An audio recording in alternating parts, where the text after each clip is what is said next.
Team, a day doesn't go by where the topic of AI doesn't actually come up in conversation about life or about professional sales.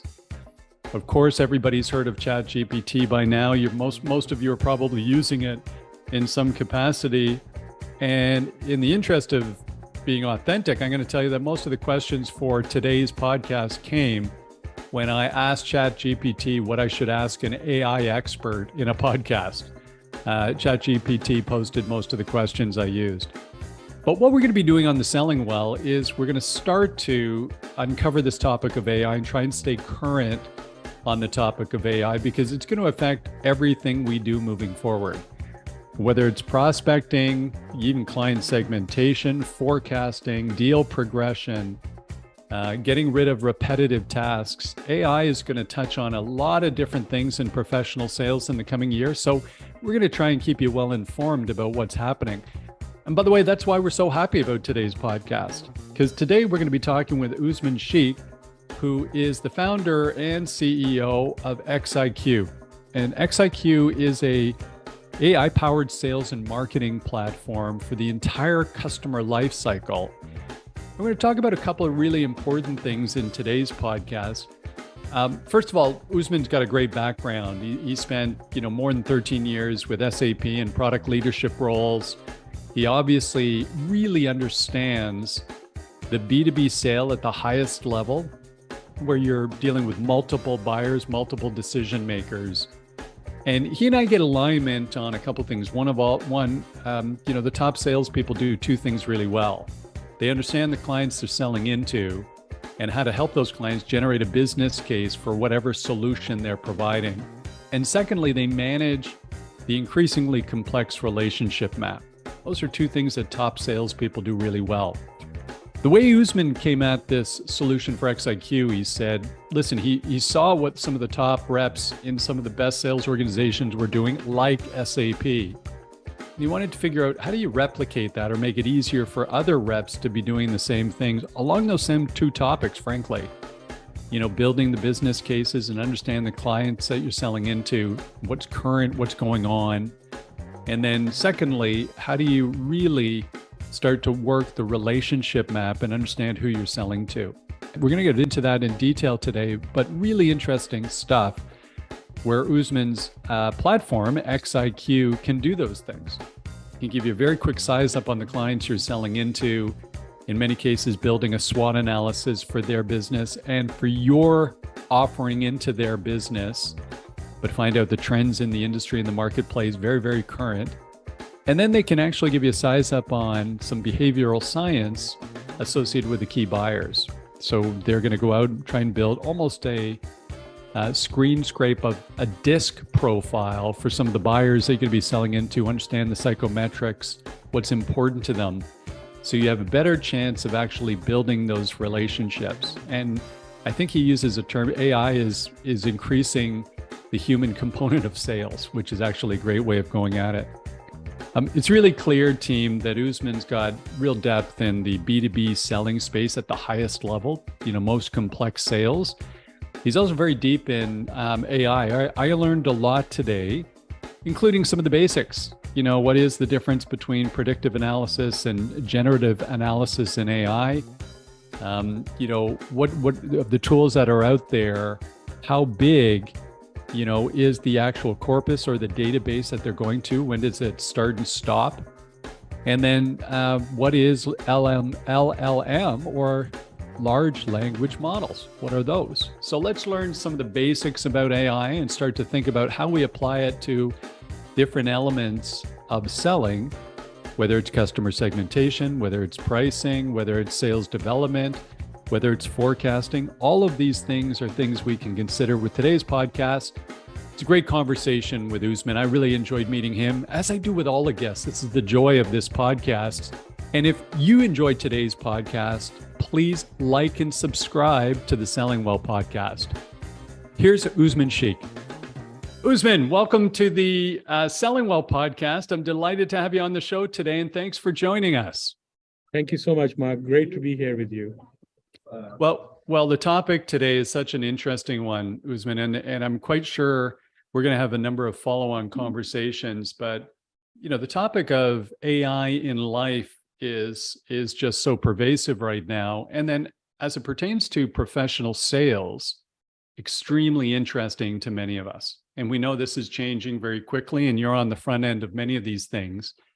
But one of the questions we love at the beginning, Usman, I know you've got a magnificent background in sales. Tell us a little bit about your journey in professional sales. Yeah, so I prior to starting XIQ, which is an AI-powered B2B sales and marketing platform, I was at SAP, and I spent about 13 and a half years at SAP.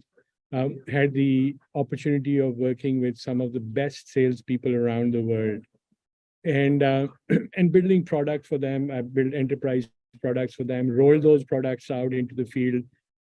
Had a great customer-facing experience in Asia Pacific, in Singapore, which is where I first traveled to and kind of worked over there for 2.5 years. Then I went to headquarters in Waldorf, Germany, and kind of faced with the entire EMEA, Europe, Middle East, Africa client base, and then eventually came to Palo Alto and kind of handled North America, Latin America, American clients, introducing them products, and introducing innovation that SAP was bringing to market. And a couple of things I noted in there, what were some of the best practices of the sales guys, right? And kind of an old cliche, but 2 eyes, 2 ears, 1 mouth, use them in that order, right? The top sales guys were probably the most unassuming people. They could be flies on the wall, but they were the ones that were closing the 100 million plus euro deals for SAP. So what were they doing, right? This was where they had big networks of people that they could call up, the partners at Accenture, the people at HP, the PwC guys, and get all sorts of insights and information. They really knew the organization they were selling to very, very well. And they had networks of people, supporters. They were very likable people, extremely knowledgeable. And they were like kind of thought leaders and the go-to person when you wanted to find out anything that was going on in the industry. They were partners. But the rest, but these were only about the 5% top performers in an organization. The rest of the 95% were struggling with this. So the idea of XIQ was born, which was that how can we actually help the rest of the 95% get the value and the wisdom of these top 5% of the performance? And we took some of, exactly those things, right? They listen, they know their audience extremely well. They're well aware of their industry. They're extremely well equipped. And they can pretty much handle all the questions. They're the go-to guys. And we said, look, can we codify it into a platform? And at this point, about 5-6 years ago, I was leaving SAP. And, I decided that, AI was just very much in its infancy. Mobile was there and user experience. So we kind of started building a platform around these three. And XIQ was one, which I'm really excited to tell you about as we go through the call. So when we start to think of the problem at hand, Usman, who wouldn't want to try and replicate the top 5% of sales performers? And by the way, I can validate with some personal experience that SAP would have had some of the top salespeople in the world because of the size and scale of the software and the consulting deals that they did. They are some of the largest transaction. Enterprise software is a big deal in large corporates. So trying to replicate the results of the top 5%, obviously this amazing call to action. But before we jump down into your specific solution for doing that, let's ground our listeners in terms of some baseline understandings of a few things. Let's talk about the definition of AI today. I've never seen a product gain as much momentum as ChatGPT. I've never been in so many meetings where somebody's proactively bringing up the name of that product. In the last year, it's been unbelievable to me, the last 8 months. But most people would think of AI today, they think of ChatGPT, but let's talk a little bit about the definition of AI. Yeah, great question. So AI is essentially the ability to forecast and predict patterns, right? So it's trained. There's machine learning algorithms that are trained around patterns. These could be language patterns. These could be robotic automation patterns, and so on. So these patterns are essentially what AI has been doing.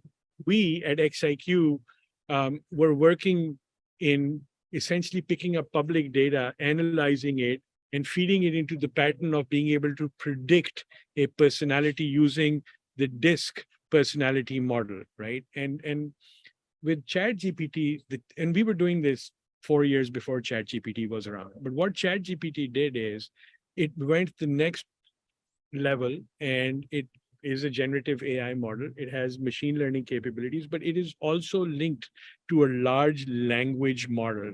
And what it does is it allows you to start having this conversation, this back and forth with that. So there are 2 or 3 elements to this AI. One, it has to have a reference point or a database or a corpus, as we call it.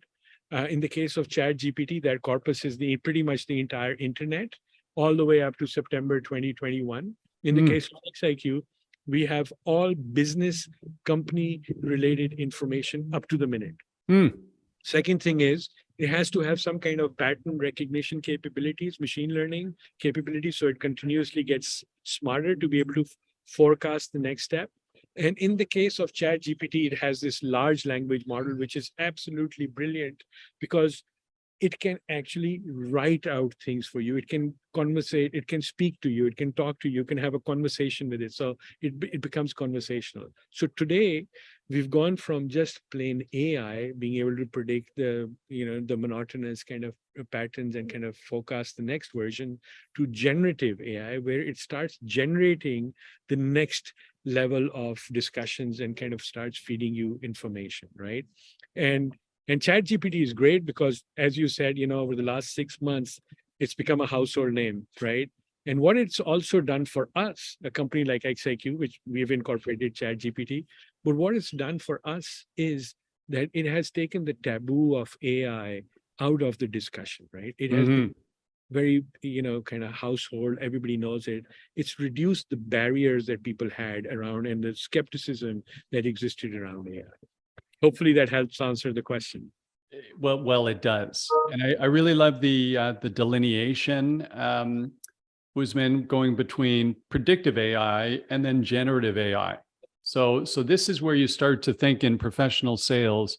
If we start to run through the different topics we could consider, whether it's client segmentation, whether it's pricing, whether it's prospecting, whether it's forecasting, there's lead scoring, like the potential applications here become limitless.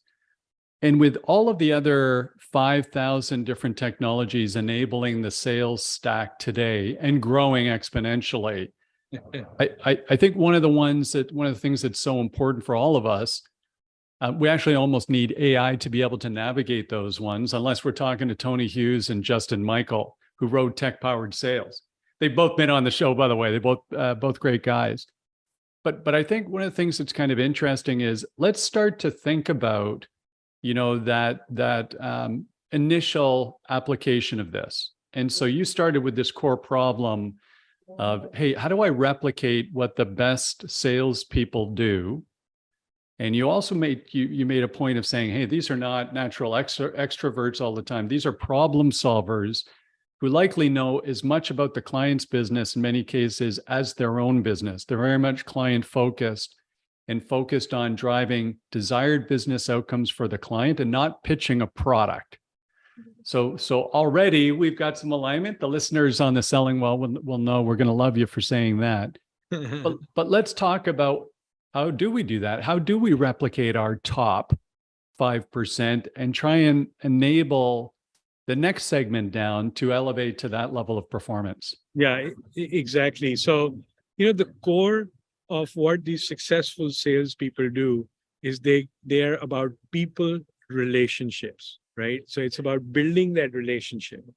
And that's kind of like the X code, if you may, right? Like how do you decipher what is these human relationships. So when I was kind of whiteboarding out XIQ, I had all this, like, I need to be able to answer what the company's, what is the news related to company? How are its financials doing? What are its C-level executives thinking? What is the sentiment around those? So I had all these peripheral things, but what I was missing at the initial whiteboarding sessions was the person, right? And so I put it on a board, and a friend of mine came in and he looked at it and he said, this is all great, but what you're missing, the missing ingredient is the person. And that suddenly lit up the light bulb, right? How do Mm, can it decipher the human relationship code? And we turned around and looked at behavioral science, and there it was. There's methodologies out there that are very, very well crafted and engineered to help us understand other people. And these are called psychometrics, right? And this is the ability of understanding how people think, the heuristics of how people make decisions. And so we turned around and we further looked, and we discovered that there's, of course, Myers-Briggs is probably the most well-known one. But another very popular one, which was, I believe, used at SAP as well, was the DISC methodology. This stands right. for dominant, influencing, steady, and conscientious. These are behavioral traits that all humans have in some degree, right? And so from there, they had built a very nice, kind of a model, publicly available model, by the way, that you could use to be able to, traditionally you took tests to answer questions. In the case of XI, and those tests were about being able to respond to words that were embedded in those questions, right? And situations that were embedded in those questions. And then, you would be able to formulate what kind of personality it is. And then you usually give career advice.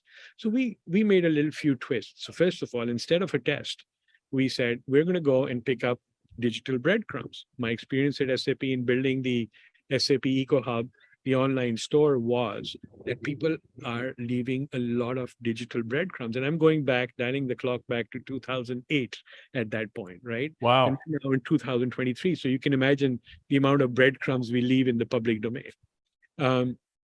Second thing was that, so we pick up these breadcrumbs, and then we can analyze them using the same algorithms they had for the tests, but we can do that in under 3 seconds. And now we have over 2 billion people that are leaving digital breadcrumbs that we can query and put a DISC personality with a fairly high degree of accuracy. So that was a very, very important ingredient in kind of replicating the best practices of the salesperson, was to be able to understand that human dimension. Now that we had that human dimension, and it was, how do we build the relationships? Well, we have human dimension for person A, we have human dimension for person B. What is the alignment between these human dimensions? That becomes somewhat easier once you have cracked that bigger code, which is like, who are these people, right? Then finding the affinity, so to speak, between those becomes a lot easier. And therein starts, how do we build this relationship, and then how can we pan this relationship across the rest of the 95%, right?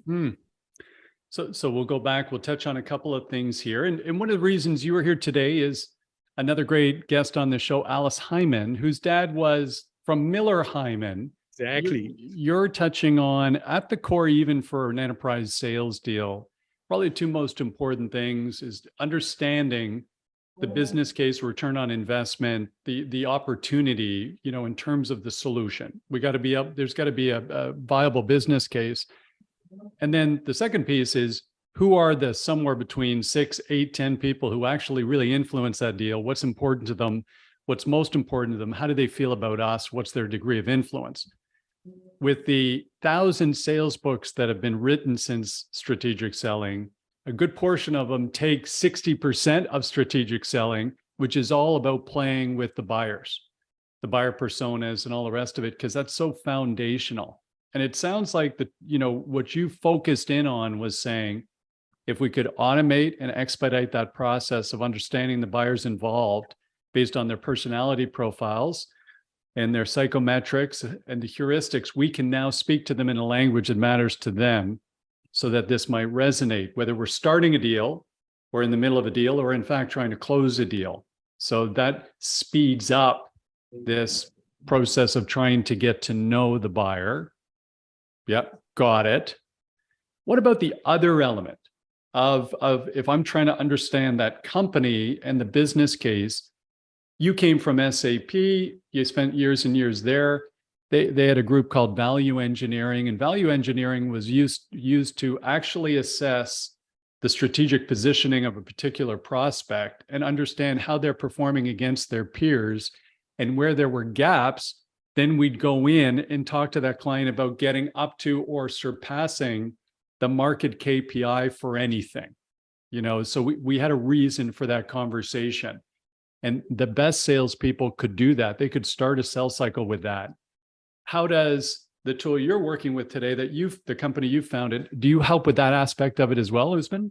Absolutely. So XIQ, as I was saying, when I was whiteboarding, it was those elements that I was putting on the whiteboard. And the person element was kind of not, I was like the thing that kind of glued it all together, that yes, knowing the financials of the company, knowing the sales triggers, knowing the competitive landscape, knowing what people are, what the executives and the companies putting out on social media, on video channels, understanding the sentiment, comparing it across the industry was paramount. And then, the initial idea was that people would take all these different data points and being able to conduct SWOT analysis and identify pain points.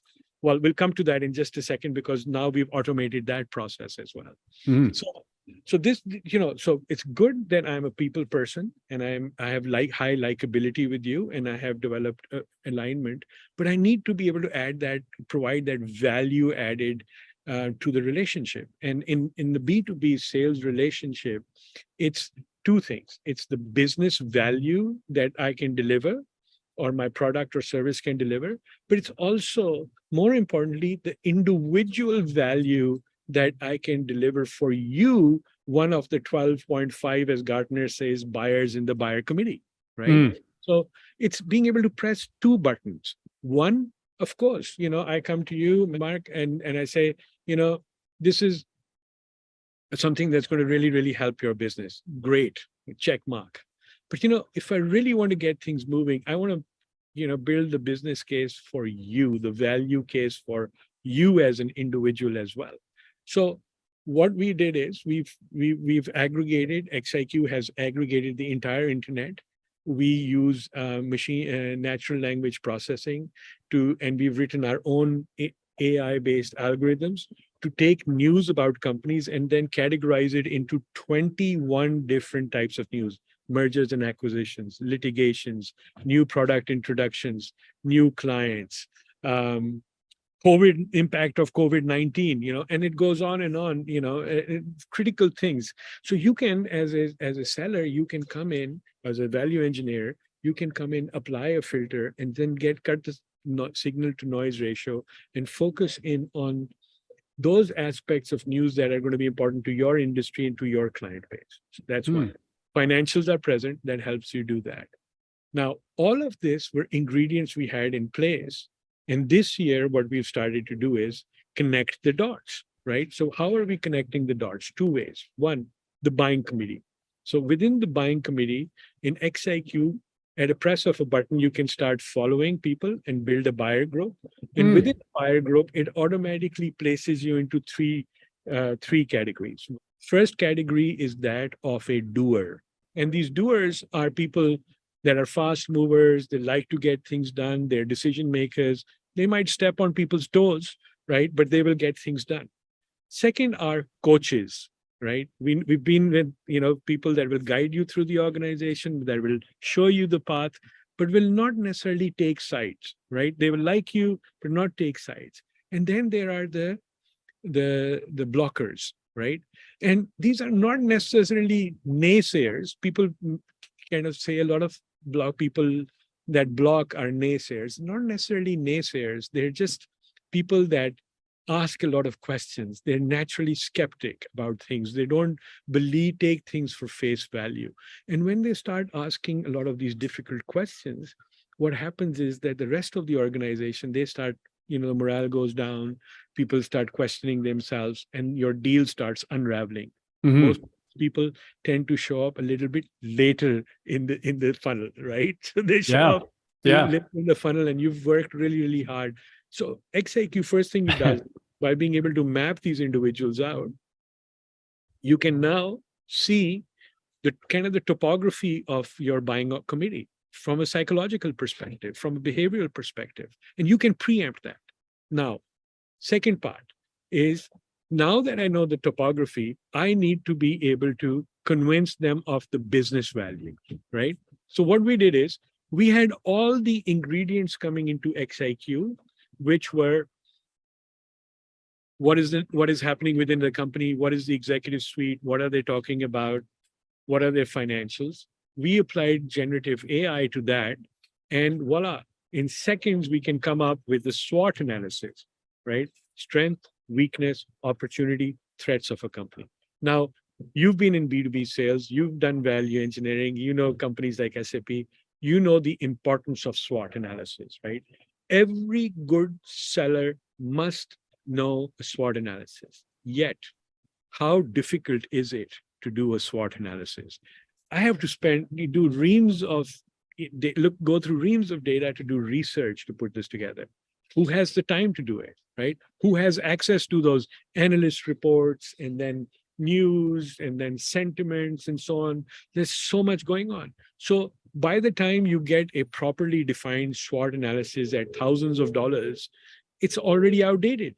Take the example of the Silicon Valley Bank, right? If you were to get a SWOT analysis today, the bank doesn't even exist, right? Right. Would have looked a little different 2 months ago. Fast forward to XIQ, you press a button and there's up to the minute SWOT analysis done, right? Now, the other beautiful thing is that we've started using ChatGPT to start writing these outreach, emails. We can actually question and say, identify the key pain points of SAP, HANA or Fiori, and then to that map out what would be the best way XIQ's platform would be able to support SAP. Yeah. And now it has the ingredients to go in there, pull that information, and under 10 seconds, you have this uniquely crafted email for Mark, right? And then another one for Ross, and another one for Usman, right? Each one conveying the same message, but in a tone and at an emotional level and an emotional voice that resonates with each one of you. And that's just a game changer, right? So it's hard to debate that any of that is of huge value. And it's also, by the way, there's nothing about the process you're talking about, Usman, that's new. Anybody who's done big deals has had to do this, right? It's just the amount of time it took, first of all, to get there. The second piece would be, I think a lot of us would have been trying to do the psychometrics and the assessment of the different buyers through a gut feel, where we weren't logically putting them through, a DISC profile or Myers-Briggs. We would just use platitudes about Usman's a real driver. This is what Usman wants, but we weren't using any discipline because we couldn't. We're not that advanced in terms of knowing those things.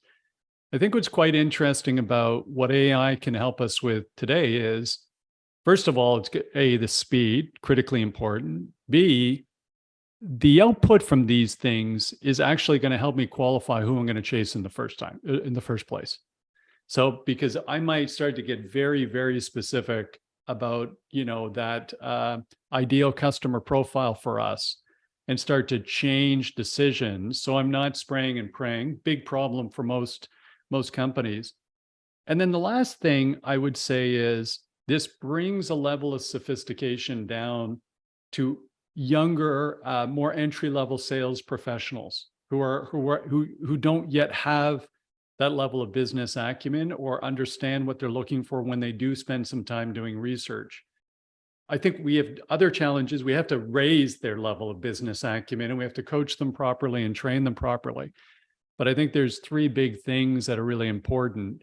And the first one is going to be a game changer in sales, because the big problem in sales today, in my view, isn't filling the top of the funnel. It's our conversion rates going down, keep getting worse and worse and worse and worse. And so if I can get better, go after fewer things, have a higher close ratio, spend less money on pursuits that I don't win, so on and so forth, I think that starts to have a real critical impact on a lot of companies out there. Fully agree.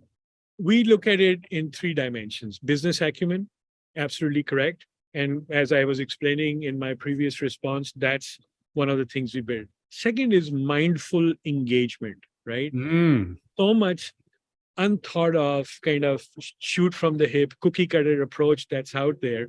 This is why sales is getting a bad rap, right?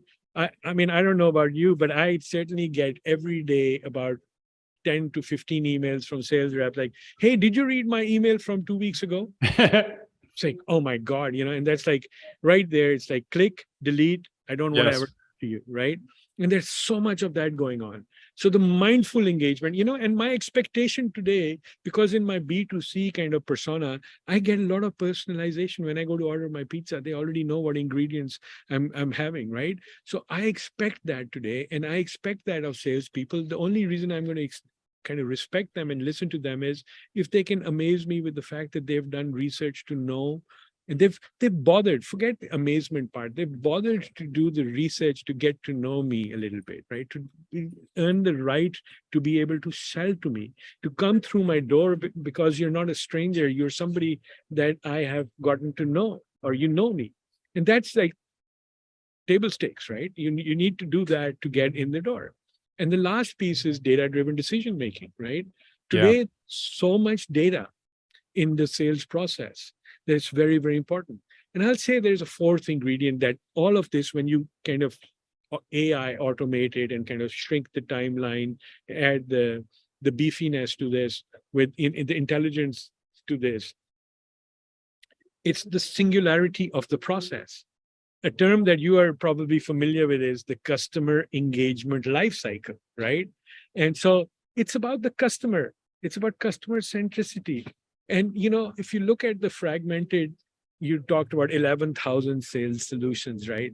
That's a disaster in my first place. Mark, did you know that in 2017 already, Gartner predicted that the technology budget of the CMO is larger than that of the CIO of a company? Mm, That's a very huge problem statement, right? Because I hired a chief marketing officer, not a chief marketing technology officer, right? Second, very alarming statistic to this is that now this person is managing the average 16 different solutions that are involved in that fragmented sales customer engagement lifecycle oh, process, yeah, for sure. Yep. right? And so my budget that should be spent on going and running programs, in events, in nurturing my pipeline is now being diverted towards very, very expensive integrations. And as we both know, that those integrations lock you in time, meaning Mm. that if you wanted to upgrade You from knew something about that at SAP, Usman. By the way, don't be on the other side of the fence now, okay? I, Nobody could ever get out of an SAP implementation, even if they wanted to. So that served you very well for 15 years of your career. Let's not look at it the bad way now. Exactly. But it locks you in, but it retards innovation, right? So what we need to be able to do is free these guys up and take them away from, and the last thing is, we are in, these companies are invested millions of dollars in these technologies, but they have invested in an infrastructure that takes your steam engine train and your diesel engine train and runs on that. And we are in the electronic bullet train era. And the bullet train is not going to be able to run on the train tracks that Yeah. are established for, trains that cannot exceed 100 miles per hour. And these Right. things run at 220 miles per hour, right? Yep. So you need to be able to cut away. And then lastly, very, very important point over here, the rate of innovation as a result of AI, right? It's exponential. What that means is the gap it creates between companies that are jumping on the bandwagon, early adopters to this, versus those companies that are still using these legacy fragmented systems that are still struggling to talk to each other and that are locked back in time. The rate of change is going to be significant, right? On that point, you're right. So the rate of change is coming rapidly. Let's get away from a product discussion for a second, but you're clearly an expert on AI.